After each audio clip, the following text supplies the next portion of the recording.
नबी में तशरीफ़ ले जाते हैं।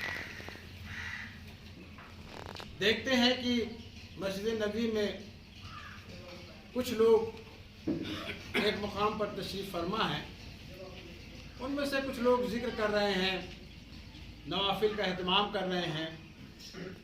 उसी मस्जिद में दूसरा गिरोह भी तशरीफ़ फरमा है, एक दूसरी जगह। वो लोग कुरान पर गुफ्तगू कर रहे हैं, आपस में कुछ बातें समझ रहे हैं, समझा रहे हैं, गोया एक तालीम का माहौल बना हुआ है। कुरान पर गौर फिक्र करना, उसको समझना, ऐसा माहौल बना हुआ। आप सल्लल्लाहु अलैहि वसल्लम ने दोनों गिरोहों को देखा और इरशाद फरमाया कि दोनों ही गिरोह बेहतर हैं। जो गिरोह अल्लाह के जिक्र में लगा है, नवाफिल का एहतमाम कर रहा है, अल्लाह ताला उनको अजर से नवाजेगा। लेकिन जो गिरोह कुरान की तालीम हासिल कर रहा है, सीखने सिखाने का अमल जारी है जिसके दरमियान, वो गिरोह बेहतर है। और मैं तो मुअल्लिम भी बना करके भेजा गया। ये बात आप फरमाते हुए दूसरे गिरोह में शामिल हो। बुजुर्गों और दोस्तों, इन दोनों वाक़यात में हमारे लिए एक पैगाम है।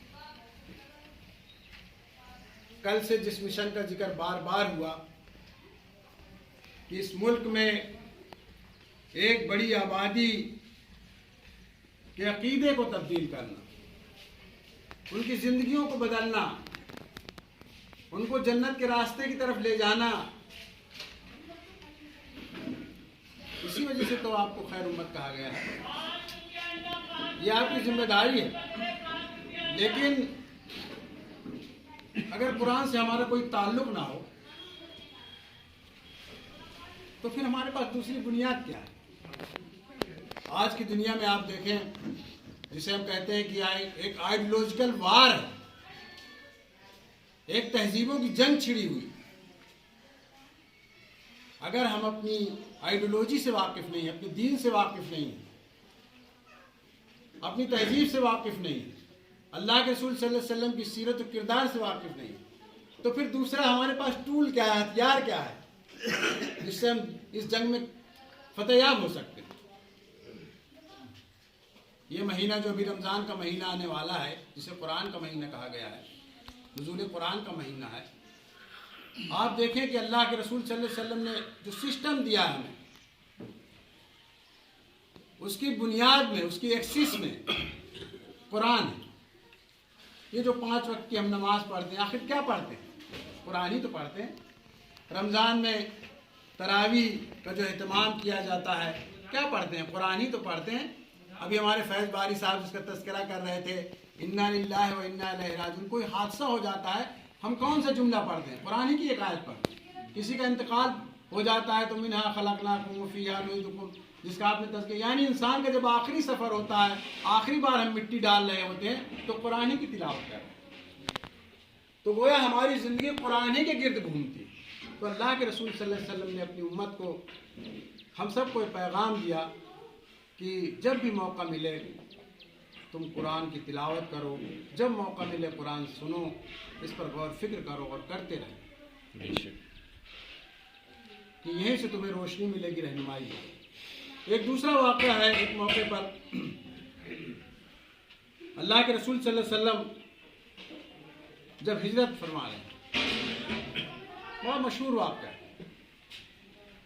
और जब लोगों को तलाश होती है तो तलाश में बहुत सारे लोग निकलते हैं। 100 जो सुर्ख ऊँटों का इनाम जो है, इनाम का ऐलान किया गया था, उसकी लालच में तो सुराका भी निकले थे अल्लाह के रसूल सल्लल्लाहु अलैहि वसल्लम को पकड़ने के लिए। मगर जब सुराका पीछा कर रहे हैं तो एक मरहला ऐसा आता है कि अल्लाह के रसूल सल्लल्लाहु अलैहि वसल्लम फरमाते हैं, सुराका, मैं तुम्हारे हाथों में किसरा के कंगन देखना। अब आप कभी गौर करिएगा इस वाक़े को सामने रख करके कि आखिर एक शख्स जो है, जो ताक़ुब कर रहा है, और अल्लाह के रसूल सल्लल्लाहु अलैहि वसल्लम हैं जो बेसरो सामानी की हालत में मजबूर होकर के बेबसी के आलम में अपने वतन को छोड़ रहे हैं। ऐसे हालात में भला किसरा के कंगन का क्या ताल्लुक? कोई जोड़ नज़र आता है कि एक शख्स पकड़ने के लिए आया है और आप सल्लल्लाहु अलैहि वसल्लम से फरमा रहे हैं कि मैं तुम्हारे हाथों में किस तरह के कंगन देख रहा हूँ। इसमें हमारे लिए एक पैगाम है गोया कि कभी कभी सोचना चाहिए कि एक रसूल ने जो बात कही है तो कोई बड़ी बात हो। आप सल्लल्लाहु अलैहि वसल्लम में बात फरमा रहे हैं कि ऐ सुराका तुम्हारा मिशन तो सिर्फ यह है कि तुम एक जो है ऐसे इंसान को पकड़ना चाहते हो 100 सुरकूटों की लालच में जो बहुत बेबसी के आलम में अपने वतन को छोड़ रहा है, लेकिन मेरे पास जो मिशन है, जो पैगाम है वो ये है कि वो एक दिन किसरा से टकराने वाला है, उसके ईमानों में लर्जा जो है बर्पा करने वाला है और तुम देखोगे कि एक दिन वो किसरा भी शिकस्त खाएगा और तुम भी जो है उसकी आगोश में आने वाले। तो इसमें यह है कि दाए के लिए एक पैगाम है कि कभी ऐसे भी हालात आए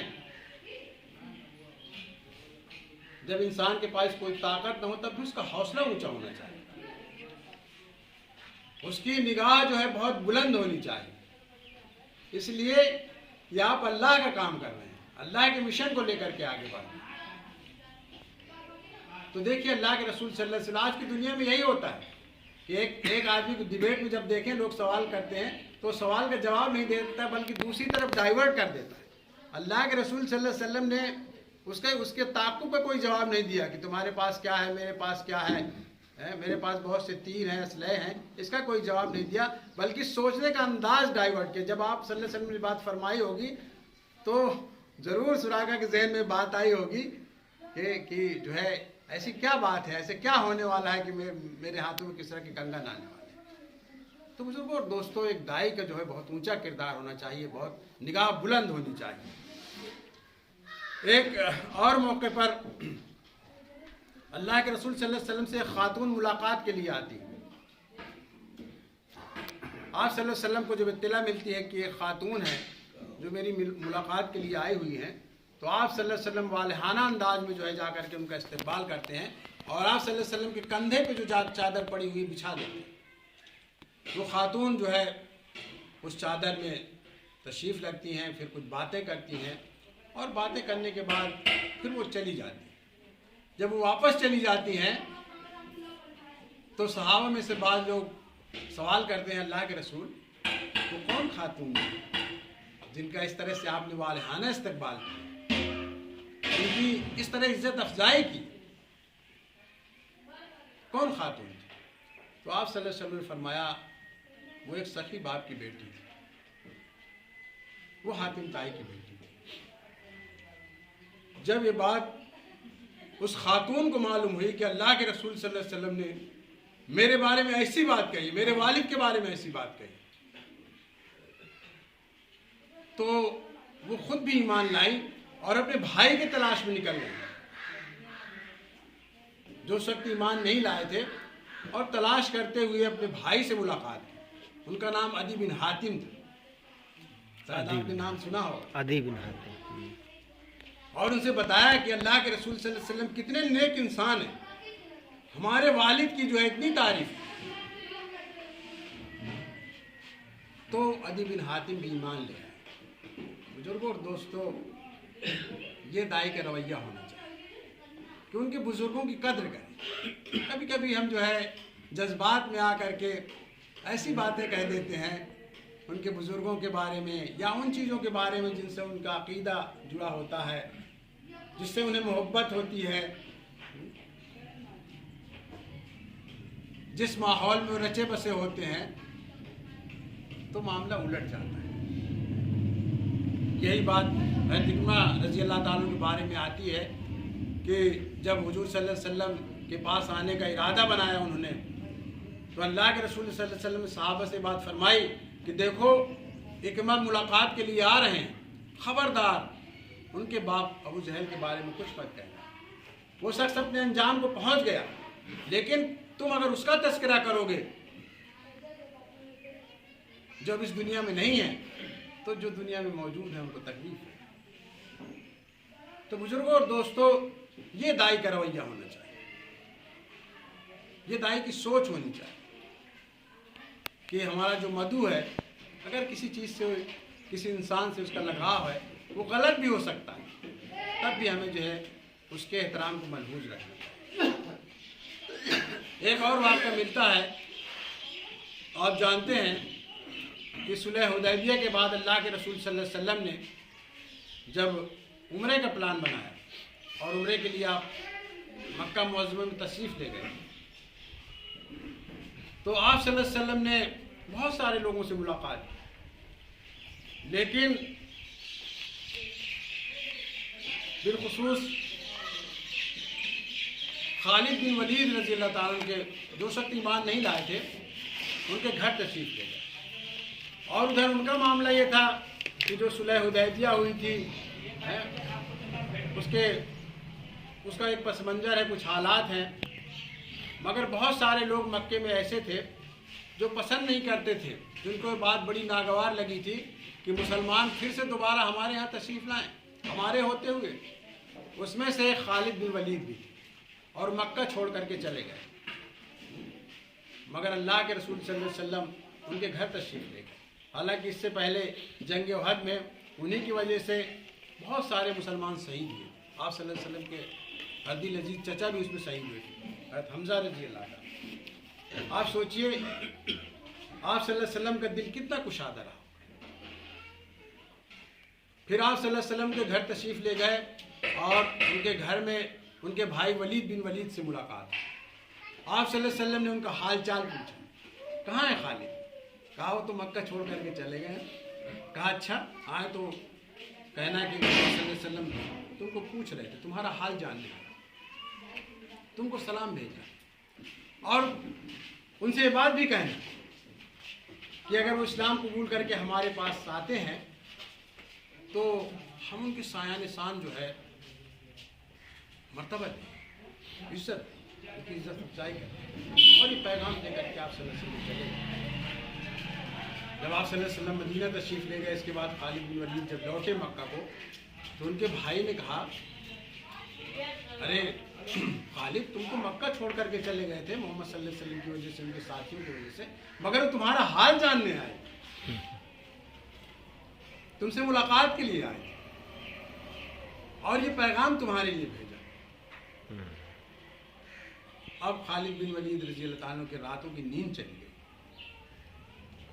कि जिस शख्स को, जिनके साथियों को मेरी वजह से इतना नुकसान पहुंचा हो, वो मेरे बारे में ऐसा सोचता है। कई दिनों तक वो सोचते रहे।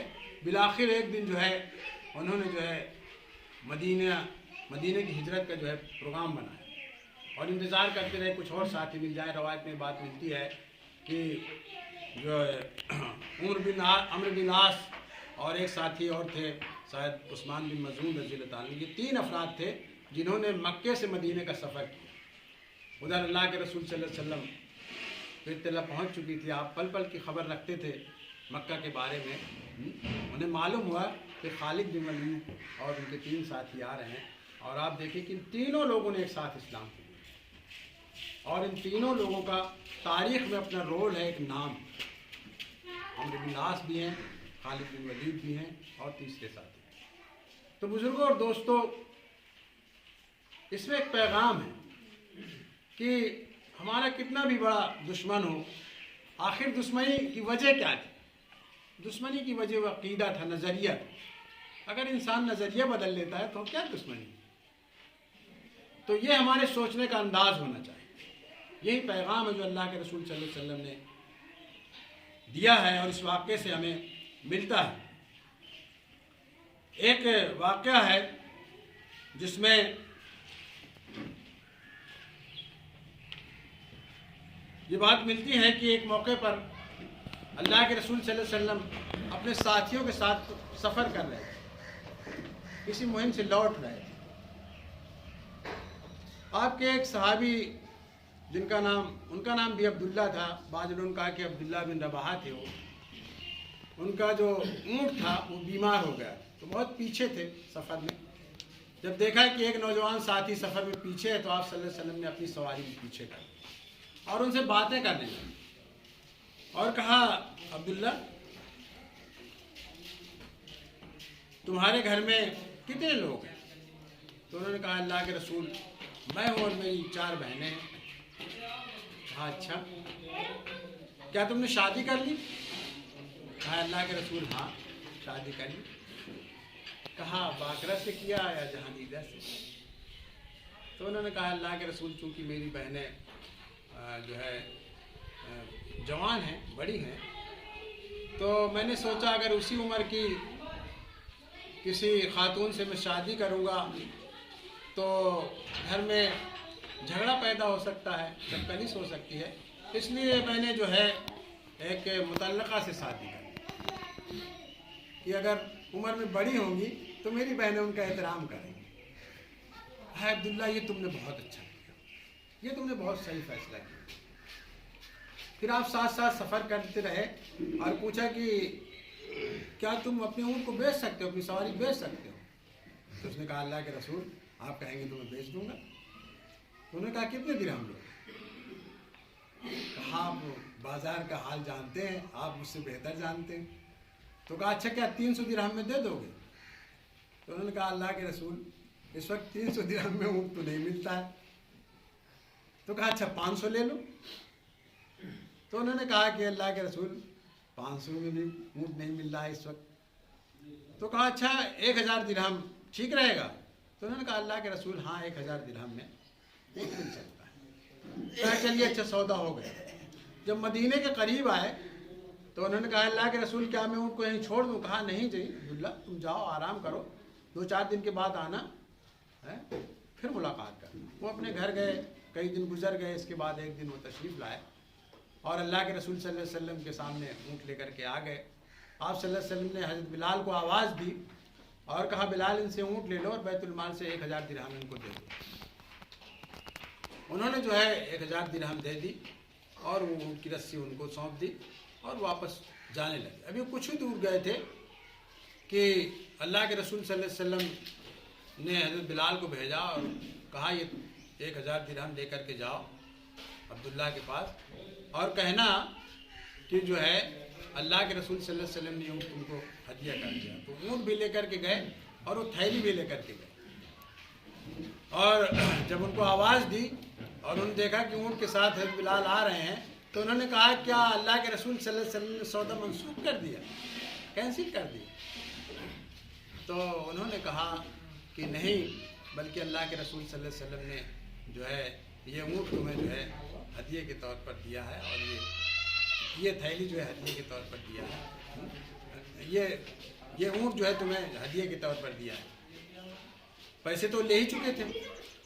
तो कहा, ये ऊँट जो है तुम्हें हदिये के तौर पर दिया है। एक लम्हे के लिए हज़रत अब्दुल्ला ने ऊँट की रस्सी पकड़ी और उनकी आंखों में आंसू आ गए।